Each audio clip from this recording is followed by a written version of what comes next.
देखिए, कोविड-19 के बाद इन दिनों दुनिया में एक नया वायरस चर्चा में है और कहा जा रहा है कि ये वायरस कोविड-19 से भी खतरनाक है और इसे लेकर अब लोगों में डर भी फैलने लगा है। तो आज के इस वीडियो में हम बात करेंगे कि क्या वाकई में ये वायरस वैसा है जैसा बताया जा रहा है। तो चलिए शुरू करते हैं।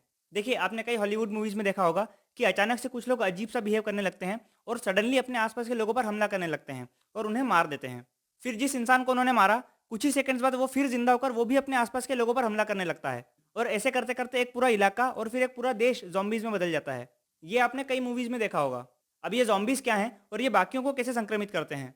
तो देखिए, ये एक तरह का वायरस होता है जो डायरेक्ट इंसान के ब्रेन पर अटैक करता है, जिससे इंसान अपने सारे कंट्रोल्स खो देता है, यहाँ तक कि सोचने-समझने की शक्ति भी खो देता है और हिंसक हो जाता है। और इस वायरस का एक ही मकसद होता है कि अपने आस-पास हर किसी को संक्रमित करना है। अब ये बाकियों को कैसे संक्रमित करते हैं? तो देखिए, इसके अलग-अलग तरीके हो सकते हैं, लेकिन सबसे कॉमन तरीका है काट लेने से। या यूँ कहें कि किसी भी तरीके से इन्फेक्टेड बॉडी का ब्लड, थूक या लार किसी अदर पर्सन में चला जाता है, तो वो बॉडी भी इन्फेक्टेड हो जाएगी।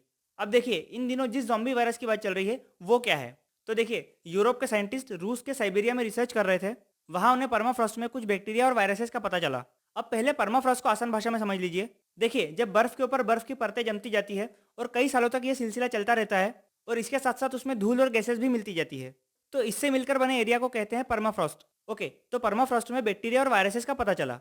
साइंटिस्ट ने उन पर रिसर्च स्टार्ट की और उनमें से टोटल 13 वायरस के एक्टिव होने का पता चला, जिसमें से एक वायरस है जिसे अब तक का सबसे पुराना वायरस कहा जा रहा है। दोस्तों, यह वायरस 48,500 साल पुराना है और इतने हजार साल से बर्फ में दबे होने के बावजूद भी ये जिंदा है। इस वायरस का नाम है पेंडोरा वायरस एडोमा और इसी को ज़ॉम्बी वायरस भी कहा जा रहा है। अब दोस्तों, यहीं पर समझने वाली बात है कि यह वायरस 48,000 साल से बर्फ में दबा था और जब इसे बाहर निकाला गया तो ये फिर से एक्टिव हो गया।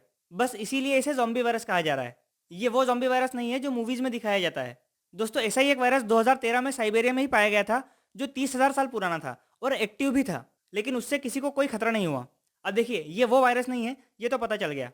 लेकिन ये कोरोना वायरस जैसे खतरनाक है या नहीं है, या उससे भी ज़्यादा है, अभी इन बातों पर ध्यान मत दीजिए, क्योंकि अभी इस पर साइंटिस्ट की रिसर्च चल रही है। अभी उन्होंने ही कोई स्टेटमेंट नहीं दिए हैं, तो अफवाहों पर ध्यान न दें और ना ही फैलाएं।